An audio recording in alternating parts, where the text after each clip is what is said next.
నీతిగా ఉండి నీతిగా బ్రతికి దేవుడి వైపు తిరిగి దేవుడిని నమ్ముకుని దేవుడి క్రియల్లో నువ్వు సేద తీరిస్తే నీకు ఒత్తిడి అన్నదే ఉండదు. అప్పులు నేను తీర్చగలదా? తీరుస్తావు. కుటుంబం బాగుపడుతుంది. నా జీవితం ఏమైపోతుంది? ఏమీ అవ్వదు. నీ జీవితం ఎప్పటికే గుర్తెట్టుకో, ఏమీ అవ్వదు. మొట్టమొదటిగా గుర్తెట్టుకోండి, ఒత్తిడి కాకుండా ఉండాలంటే నువ్వు యేసు వైపు చూడాలి, మనుషుల వైపు కాదు. ఉద్యోగం చిన్న ప్రాబ్లం వస్తే చాలు పెద్ద ఆఫీసర్ దగ్గర పరిగెత్తుకెళ్ళిపోతారు. మనం ఇంటి దగ్గర ప్రాబ్లం అయితే కాదు ఇంటి చుట్టూ ఉన్న వాళ్ళు పెద్దోళ్ళ దగ్గరికి మనం పరిగెత్తుకెళ్ళిపోతాం. అది కాదు మన గురి. నీ సంతోషంగా ఉన్నప్పుడు ఉన్న గురి, దేవుడి మీద నీకు ప్రాణంగా దేవుడి మీద పెట్టుకున్న గురి ఎవరి మీద ఉండాలి? దేవుడి మీద. నీ ఒత్తిడి పోవాలంటే నాకు దేవుడున్నాడు, నా దేవుడున్నాడు. ప్రభువా, నేను హైయెస్ట్ ప్రెషర్లో ఉన్నాను, చాలా ఒత్తిడిలో ఉన్నాను, నా ప్రాణం ఎందుకు నా దగ్గర ఉందా అనే గొప్ప విధానం నాలో వచ్చేసింది. నేను దాని నుంచి బయటికి రాలేకపోతున్నాను. పిల్లలైనా, ఎగ్జామ్స్లో ఉన్నవాళ్ళైనా, పెళ్లి చేసుకోబోతున్న వాళ్ళు కొంతమంది ఉంటారు, నాకు ఇంకా పెళ్ళి అవ్వట్లేదు, నాకు ఇంకా కాదేమో. ఆ మాట వదిలే. ఎవరి వైపు చూడాలి? యేసు వైపు చూడాలి. యేసు వైపు చూస్తే మొదటి కొరింథీకి రాసిన పత్రికలు అంటాడు, 9వ అధ్యాయము 26వ వచనంలో అంటాడు. ఏమంటాడంటే ఆయన, పౌలు గారు కొరింథీ సంఘానికి రాసేటప్పుడు కిరీటం కోసం మాట్లాడుతూ అంటాడు ఆయన, కాబట్టి నేను గురి చూడని వాని వలె పరిగెత్తు వాడను కాను. మీరు ఎంత శ్రద్ధగా బైబిల్ పట్టుకుని వచ్చినా, ఎంత దేవుణ్ణి ప్రార్థన చేసుకున్నా వైపు నిలబడాలి. అప్పుడు ఇబ్బందుల్లో ఉన్నప్పుడు ఆయన వైపు నిలబడాలి. నీకు అన్ని బాగున్నప్పుడు కాదు. ఇబ్బందులు, కష్టం, కన్నీరు వచ్చినప్పుడు ఎవరి దగ్గరికి వెళ్ళకుండా, ఎవరి దగ్గర చెయ్యి చాపకుండా, ఏమి అడగకుండా, ఎవరి వైపు చూడకుండా యేసు వైపు చూడాలి. ఆ క్షణం నీకు నీలో ఉన్న ప్రతి ఒత్తిడి నీకు దూరం అవుతుంది అంటాడు ఆయన. కాబట్టి నేను గురి చూడని వాని వలె పరిగెత్తు వాడను కాను. నేను గుడ్డోడిని కాదా. నాకు కంటి చూపించాడు దేవుడు, ఆయన్ని చూడమని. ఆపదలో ఉన్నప్పుడు చూడమని, ఇబ్బందుల్లో ఉన్నప్పుడు చూడమని, కష్టాల్లో ఉన్నప్పుడు చూడమని, అవమానాలు పడినప్పుడు చూడమని, నాకు అత్యంత ప్రమాదకరమైన పరిస్థితి వచ్చినప్పుడు నన్ను చూడమని నాకు కళ్ళిచ్చాడు ఆయన. ఆయన వైపు చూస్తాను. నేను గురి లేని వాడిని కాదు. చూడమాకండి. మీ పరిస్థితులు బాగాలేనప్పుడు, నీకు ఇబ్బందులు అయినప్పుడు, నీ కష్టాలు వచ్చినప్పుడు, నీ కన్నీళ్లు నీకు అన్నపానీయాలైనప్పుడు నువ్వు చూడాల్సిన ఒకే ఒక వ్యక్తి యేసుక్రీస్తు. ఎవరిని చూడమాకండి. ఆయనలో చూస్తే నీ ఒత్తిడి అంతా మచుమాయమైపోద్ది. ఆయనలో చూస్తే నీ ఒత్తిడిని, నీ భారాలను ఆయన మోయబోతాడు. నీకు ఒత్తిడి గురైనప్పుడు నువ్వు చేయాల్సిన ప్రతి పని, నువ్వు అంటారు కొంతమంది, పండగ వచ్చిందండి ఏం చేయాలంటే ముందట ఇంట్లో సామానం అంతా కడుక్కోవాలట, తెలుస్తుంది, బూజులు దులుపుకోవాలట, తర్వాత రంగులు వేయాలట, తర్వాత కొత్త బట్టలు కొనుక్కోవాలట, తర్వాత బెడ్షీట్లు మార్చుకోవాలట, తర్వాత ఇంటి చుట్టూ పరిసరాలు మార్చుకోవాలట. మరి నీ జీవితం బాగుపడాలంటే పండగ ఒక రోజు వచ్చి వెళ్ళిపోద్ది, కానీ నువ్వెప్పుడు యేసుతో ఉండేదాను. నీకు ఒత్తిడి వచ్చినప్పుడు నువ్వు ఎలా చేయాలి అన్నది గుర్తుపెట్టుకోవాలంటే మొట్టమొదటిగా నువ్వు చూడాల్సిన వ్యక్తి యేసుక్రీస్తు. నీ సేవకుడికి చెప్పు, నా బాధ ఇదయ్యా, నా ఇబ్బంది ఇది. నీకు ఎలాంటి బాధ వచ్చినా నీ సేవకుడు, నీ కోసం ప్రార్థిస్తున్న సేవకుడికి విన్నవించుకో. అయ్యా, నా బాధ ఇది, నా ఒత్తిడిది, నా పరిస్థితి ఇది అంటే ఆయన కన్నీరు కార్చి ప్రార్థిస్తాడు. నీలో పెట్టుకోమాక.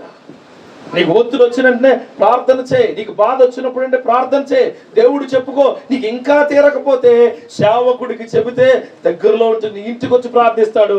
లేకపోతే ఆయనకు అవకాశం ఉంటే ఫోన్లో ప్రార్థిస్తాడు. ఆయన నీకు విలువ కలిగిన ఓదార్పు మాటలు చెబుతాడు. గురి యొద్దకు పరిగెత్తేవాడిగా నువ్వు ఉంటే ఒత్తిడి దేవుడు మాయము చేయునుగాక. కానీ మనం అలా ఉండేవాళ్ళముగా ఉండలేదేమో ఒకసారి నువ్వు ప్రశ్నించుకో. తర్వాత అంటాడు ఆయన, గాలిని కొట్టినట్లు నేను పోట్లాడలేదు, కానీ ఒకవేళ ఇతరులకు ప్రకటించిన తరువాత నేనే భ్రష్టుడినైపోదునేమో అని నా శరీరము నలగొట్టి దానిని లోపరుచుతున్నాను. నువ్వట అందరికీ చెప్తున్నావట ఇబ్బంది వచ్చినప్పుడు ఏమని, దేవుడు మంచోడు, దేవుడు గొప్పోడు, దేవుడు ప్రార్థన చేసుకో, మా సంఘానికి రా, లేకపోతే మా పాస్టర్ గారు ప్రార్థన చేస్తారు, దేవుడు మనల్ని గొప్పగా నడిపిస్తాడని చెప్తున్నావట. నీకు వచ్చినప్పుడు నీకు వచ్చినప్పుడు అయ్యి బాబాయ్ నేను ఏమైపోతున్నా, చచ్చిపోతున్నామో. అదే చెప్తున్నాడు ఆయన ఏమని, గాలిని కొట్టినట్లు. ఇప్పుడు నా ఎదురుగా మనిషి ఉంటే నేను కొడితే పోట్లాడడం, ఎవడో లేనప్పుడు కొట్టేస్తే ఎవరిని కొట్టినట్టు. అలాగే నీ సమస్యలతో నువ్వేం చేస్తావు, బాధపడుతూ ఉన్నావు. దేవుడి దగ్గర, దేవుడి వైపు పరిగెత్తాలి, దేవుడి వైపు పరిగెత్తాలి. గుడ్డివారు, కన్ను లేనివారు, అయ్యా మీకు ఇష్టమైతే మమ్మల్ని స్వస్థపరిచని అడిగాడు ఆయన, స్వస్థపరిచని అడిగాడు ఆయన. చనిపోయిన యాయిరు కుమార్తె ఆ బంధువులు వచ్చి, ప్రభువా మీరు వస్తే ఆవిడ బ్రతుకుతుంది, బ్రతుకుతుంది. నీ జీవితంలో ఈరోజు ఏ ఒత్తుల్లో ఉన్నావో దేవుడి నామంలో చెబుతున్నాను, భయంకరమైన ఒత్తుల్లో ఉండొచ్చు నువ్వు. దేవుడు చెబుతూ ఉన్నాడు, నీ గురి యేసుక్రీస్తు అయి ఉండాలి. నీ గురి ఎవరై ఉండాలి, యేసుక్రీస్తే. గురి దేవుడే, దేవుడేనయ్యా. నా యేసుక్రీస్తే నా గురి. నాకు బాధ వచ్చినప్పుడు నా చిరునామా దేవుడు, నాకు కష్టం వచ్చినప్పుడు నా చిరునామా దేవుడు, నా కేర్ ఆఫ్ దేవుడు అంతే. ఇంకెవరు కూడా నాకు లేరు నాకు ఉండబోరు. మనం ఒత్తిడిని అధిగమించాలంటే అదే. చావుకులుగా మేము కూడా ఒకసారి మా చుట్టూ అమ్మ ఉంటే బాగుంటుంది, నాన్న ఉంటే బాగుంటుంది అన్నప్పుడు కొంతసేపు ఆలోచించిన తర్వాత అనిపిస్తుంది, ఎల్లు కదా, ముందు ఎవరు ఉండాలి మన దగ్గర?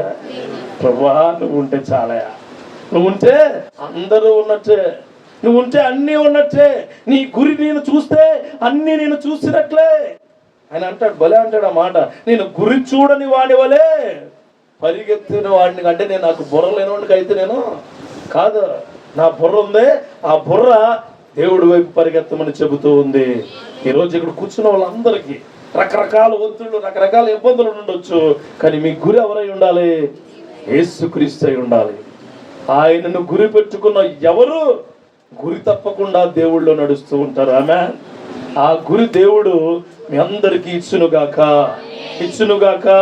ఇక్కడ ఏంటంటే, ఇక్కడ తర్వాత ఏంటంటే, ఇతరులకు నువ్వు చెప్పి దేవుణ్ణి నువ్వు నమ్మలేదనుకో, నువ్వేమైపోతావు అన్నాడు ఆయన, భ్రష్టుడట. దావీదు మంచి పనులు చేశాడు. ఎందుకు మంచుడు అంటే చాలా చెప్తారు.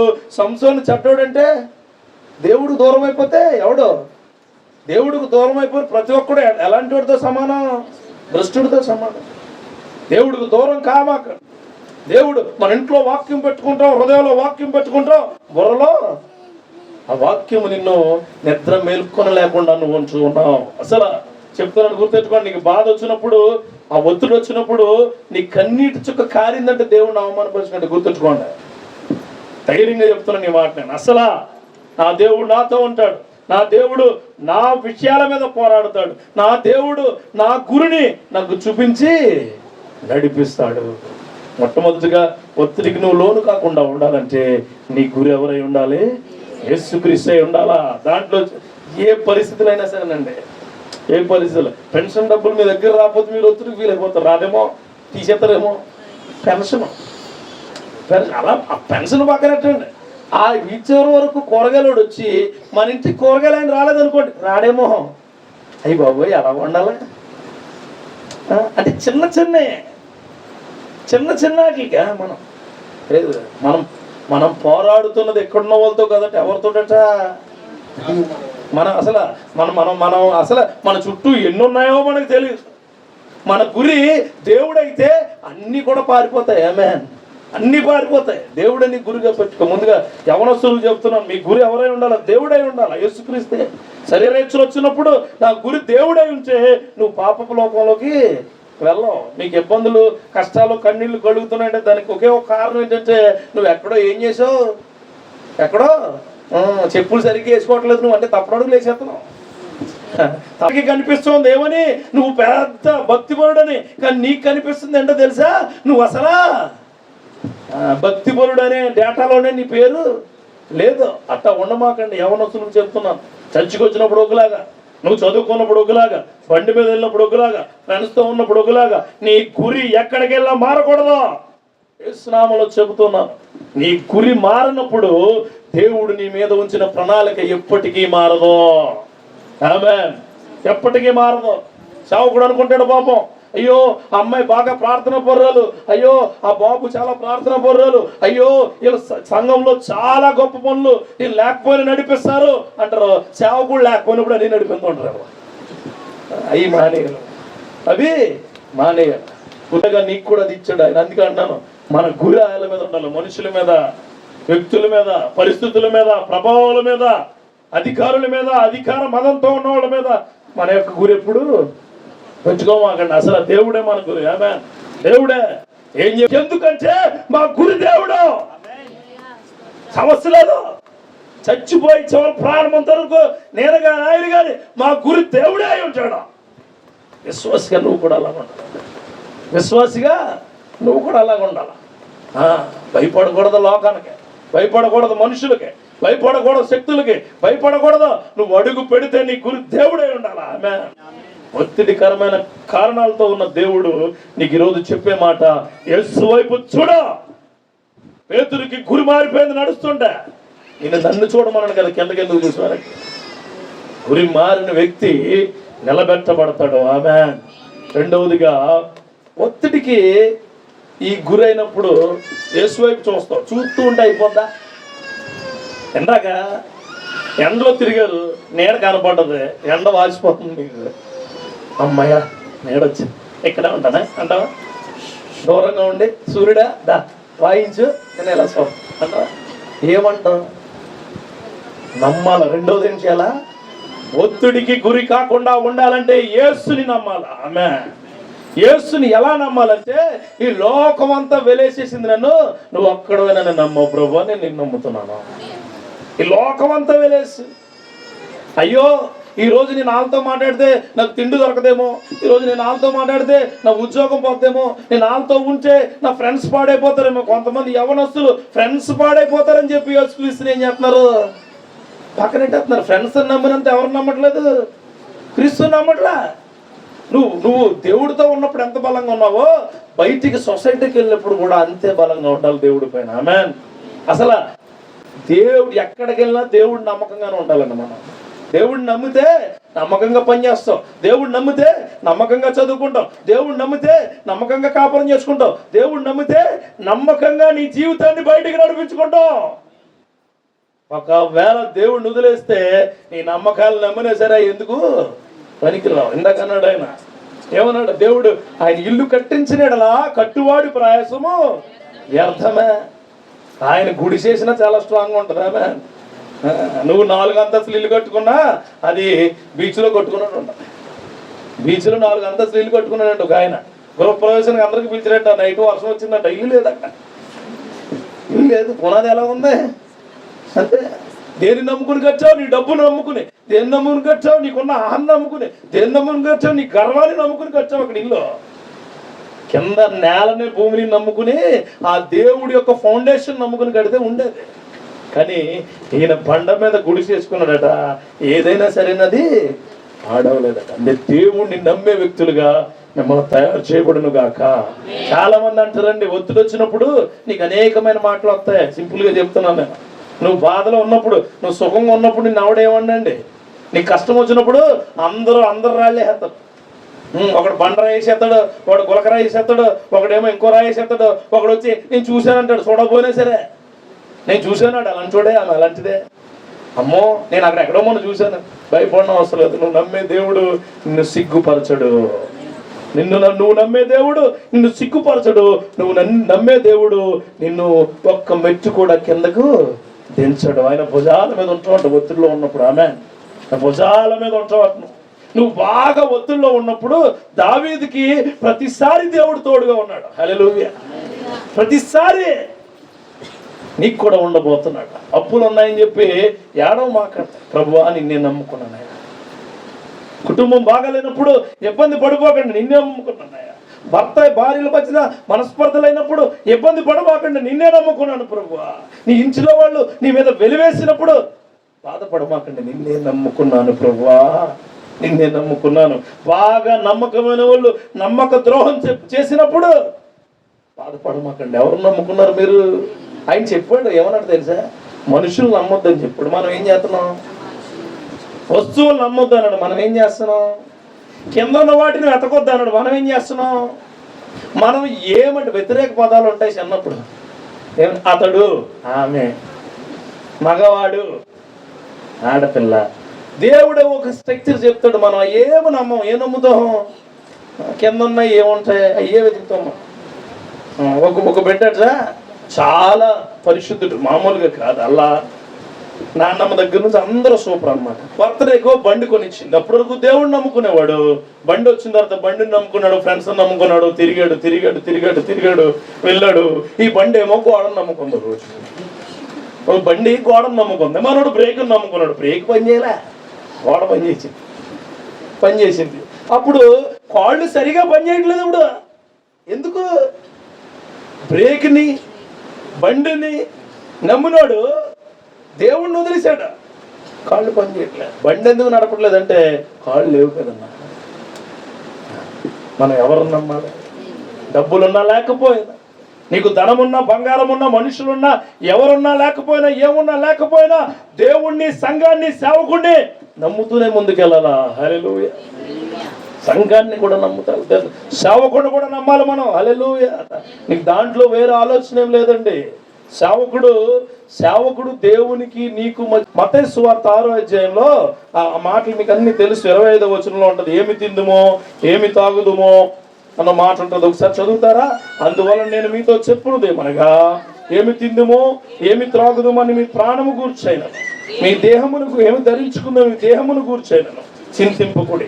ఆహారం కంటే ప్రాణమును, వస్త్రము కంటే దేహము గొప్పవి కావా. 32వ వచనంకి వెళ్ళండి. 32వ వచనం, ఇవన్నీ మీకు కావాలని మీ పరలోకపు తండ్రికి తెలియను, కాబట్టి మీరు ఆయన రాజ్యమును నీతిను మెదట వెతుకుడి, అప్పుడు అన్ని మీకు అనుగ్రహించబడును. చూడండి, అన్యజనులే ఎదుగుతారట. పైన కూడా ఉంటుంది మాట 31వ వచనంలో. ఏమంటదంటే, ఏమి తిందాము ఏమి తాగుదాము అని చింతింతారు. అలాంటి ఎవరళ్ళు?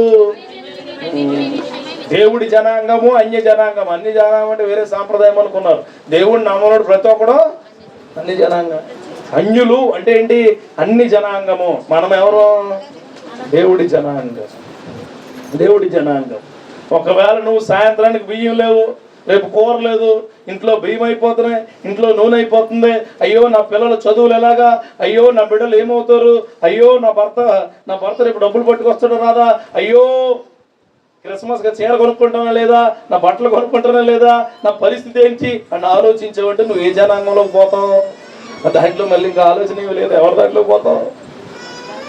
నాకేమిచ్చినా దేవుడి మీద నమ్మకమే. హల్లెలూయా.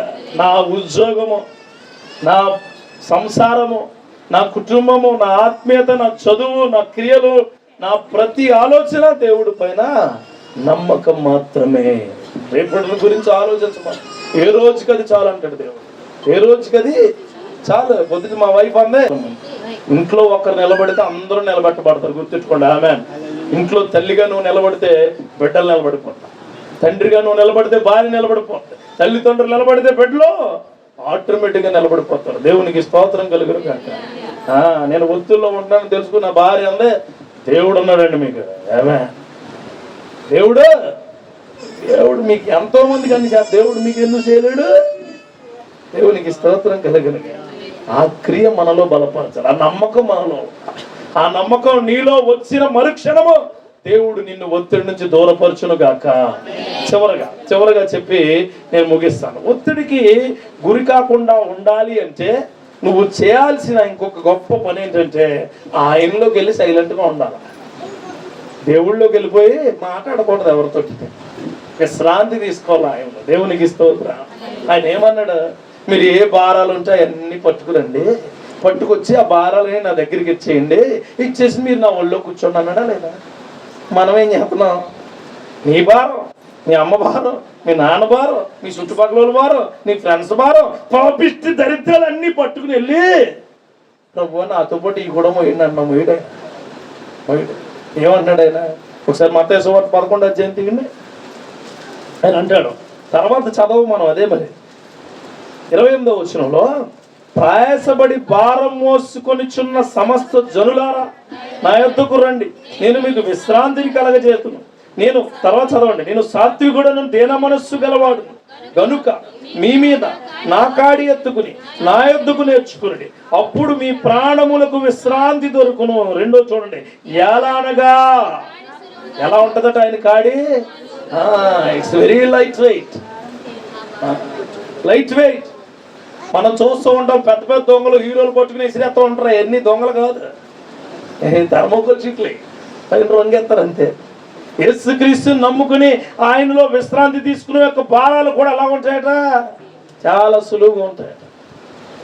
కానీ దురదృష్టం ఏంటంటే వాక్యం అంటే భారం నీకు, ప్రార్థన అంటే భారం నీకు, ఆరాధన అంటే భారం నీకు, పాట పాడడం అంటే భారం నీకు, అన్ని భారాలే. కానీ గంటల గంటలు సెల్ ఫోన్లో ఉంటావు, అదేమి భారం కాదు. గంటల గంటలు సోదుకోవులు చెప్తావు, అదేమి ఫ్రెండ్స్తో తిరుగుతావు, ఫ్రెండ్స్తో తాగుతావు, ఫ్రెండ్స్తో వెళ్తావు, ఫ్రెండ్స్ స్టేటస్లు పెడతావు, ఫ్రెండ్స్తో నువ్వు ఎంజాయ్ చేస్తావు, నీకు అది భారమేది కాదు. అంటావు రే నాకు మనసు ఏం బాగోలేదు, నువ్వు వస్తే అలా కూర్చుని వాటర్ తాగేద్దాం అంటే. అదే వాటర్ అంటే వాటరేనా మీకు తెలుసు బాగానే ఏంట. అరే నా మనసు ఏం బాగోలేదురా, నువ్వు వస్తే చాలు అలా తెలియక సిట్టింగ్ వేసేద్దాం సరదాగా అలా కూర్చుని దేవుడు వాక్యాన్ని మాట్లాడు అంటారా? అంటారు ఏమంటారు? మనసు ఏం బాగోపోయినా వాటర్ తాగేయడమే. మనసు బాగోతే వాటర్ తాగేస్తారు, మనసు బాగా బాగుంటే వాటర్ తాగేస్తారు, ఇంట్లో ఎవరు బాగోపోయినా వాటర్ తాగేస్తారు. వాటర్ తాగడం అనేది కామన్ అయిపోయింది. అసలు వాటర్ అంటే నవ్వుతున్నారు, మీకు నిజం కాదు. అంటే మీరు ఖచ్చితంగా అలాంటి వ్యక్తులను ఏం చేస్తున్నారు, మీరు గమనింతున్నారు. ఆయన అంటాడు నా కాడి తేలికగా ఉంటుంది, నా కాడి చాలా సులువుగా ఉంటుంది, నా కాడి మీకు ఎప్పుడూ కూడా భారము కాదు. అంటే ఏంటంటే నీ భారాలన్నీ ఆయన మోస్తాడు. దేవునికి స్తోత్రం కలుగునుగా. నీ భారాలన్నీ ఆయన మోస్తాడు. ఎలాగంటే పిల్లలకి స్కూల్ బ్యాగ్ ఇచ్చి పిల్లల బుక్స్ మొత్తం స్కూల్ బ్యాగ్లో పెట్టేసిన తర్వాత నువ్వు బాగా సర్దేసి ఆడు మొజాను మోతే నేను మొయ్యలేకపోతాను డాడీ అన్నప్పుడు ఎలా వెళ్ళిపోతున్నప్పుడు నువ్వు తీసుకుని బ్యాగ్ మొజాను వేసుకుని నువ్వు భద్రాన్ని వస్తాను. అది భారం సులువు చేయడం అంటే. దేవునికి స్తోత్రం. అది భారం సులువు చేయడం అంటే. కానీ మీకు చెప్తున్నాను, ఒత్తిడిలో ఉన్న నీ జీవితాన్ని దేవుడు విశ్రాంతిలో ఇవ్వబోతున్నాడు. ఆమేన్. విశ్రాంతిలో ఇవ్వబోతున్నాడు. ఖచ్చితంగా నీ హృదయానికి చాలా హత్తుకునే మాట. దేవునికి స్తోత్రం. దీంట్లో ఏ విధమైన ఆలోచన లేదు. ఒత్తిడి ప్రతి ఒక్కరికి ఉంది. ఒకరికేమో అప్పులు ఒత్తిడి ఉంది, ఒక కుటుంబం ఒత్తిడి ఉంది, ఒకరికి అవమానం ఒత్తిడి ఉంది, ఒక్కొక్కడికి మార్పు లేని ఒత్తిడి ఉంది, ఇంకొకరికి ఫెయిల్యూర్ ఒత్తిడి ఉంది, ఇంకొకరికి రకరకాల ఒత్తిడి ఉంది, సేవ ఒత్తిడి ఉంది. దేవుడు నాలో చెప్తున్నాను, దేవుడి యొక్క క్రియల్లో ఒత్తిడి నుంచి నీకు ఉపశమనం దేవుడు ఇచ్చును గాక. ఆమెన్. చివరిగా వచనం చూపించి నేను ప్రార్థన చేస్తాను. యెషయా గ్రంథంలో యెషయా ప్రవక్త రాసిన 41వ అధ్యాయంలో 31వ మాట చూడండి. అంటే ఒత్తిడిలో ఉన్నవాడు విశ్రాంతిలో ఉంటే ఆడికి ఏమొస్తుందో చెప్తాడు ఆయన. పైన కొన్ని వచనాలు ఉంటాయి, చెప్పట్లేదు నేను, చూడండి ఒకసారి. 40వ అధ్యాయము 31వ వచనం.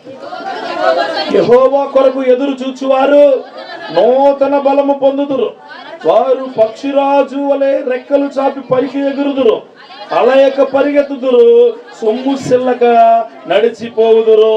చూడండి ఇక్కడ మాట చెప్తున్నాం చూడండి. పక్షిరాజు పెద్దగా ఏమీ రెక్కలాడించడు. చూసారు మీరు? పక్షిరాజు పైకి వెళ్ళిపోయిన తర్వాత ప్రయాసపడుతుంది అనుకుంటున్నారా? అది గాలి ఓడేటుంటే అటు తిరుగు పక్షిరాజు అలా ఉంటదట. దేవుడి కొరకు ఎదురు చూచేవారు ఏం పొందుకుంటారట? నూతన బలం. ఒత్తిడిలో ఉన్నవాడికి బలం వస్తే అది చాలా గొప్ప క్రియ. దేవునికి స్తోత్రం కలుగును గాక. రెండవదిగా అంటాడు అలేక పరిగెత్తుదురు, సొమ్ము సిల్లక. అసలు నీ నడక్కే అసలు ఏమి రాదట, ఇబ్బంది రాదు. 3 విషయాలు గుర్తుంచుకోండి. ఒత్తిడిలో ఉన్నవారు, మళ్ళీ చెప్తున్నాడు, ఒత్తిడిలో ఉన్నవారు ఫస్ట్ ఎవరిని చూడాలి? యేసును చూడాలి. దేవుడికి అది యేసు. దేవుడికి స్తోత్రం. నా యేసు నేను చూస్తానంతే. రెండోది యేసును నమ్మాలా, ఒత్తిడి నుంచి తీసేస్తాడు. యేసును నమ్మాలి. మూడోది విశ్రాంతిలో నువ్వు మౌనంగా ఉండాలా. ఈ 3 దేవుడు నీ జీవితంలో ఇచ్చును గాక.